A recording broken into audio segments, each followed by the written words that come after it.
Hi guys, I'm R.J. Redl, co-creator of Darkest Shade, and this is Kim Kim? Sheil, uh, basically the brains behind the operation.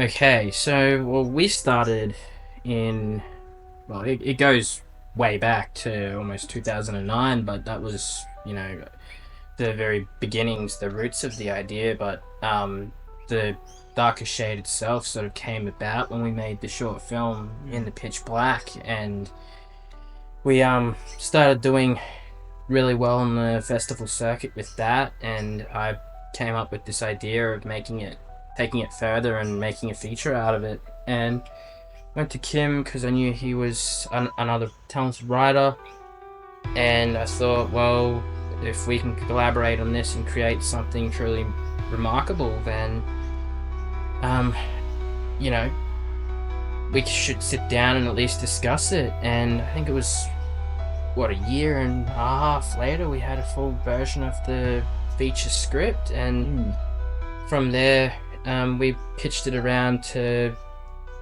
different companies and stuff, hoping that we were going to get the money, foolishly hoping that we were going to get the money because we kept getting knocked back.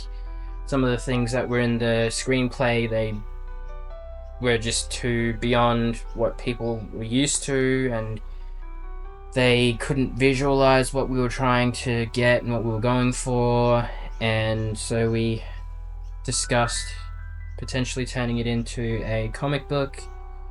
um, I spoke to my best mate Robbie about my qualms about how I was going with not getting this up in the ground, and how it was heightening my depression, and how I just wanted to make this film really badly and I couldn't. And he mentioned that comics is a good medium, so I reached out to Freefall Comics, and from there Tim and I sort of set about making it into a comic book instead of into a feature. Mm. Yeah, and I think by doing it as a comic book, um, it really shows what we're trying to visualize in our head when we're writing the story. So it's kind of like writing up a storyboard, but not at the same time.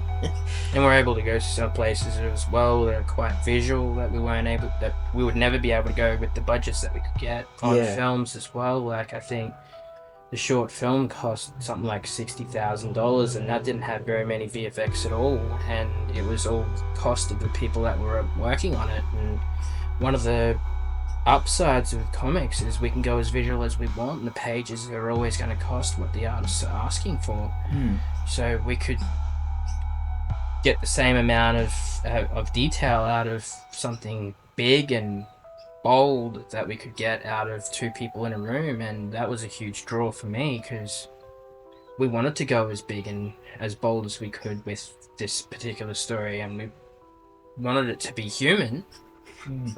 but we also wanted it to be something that other people had just never seen before. Yeah.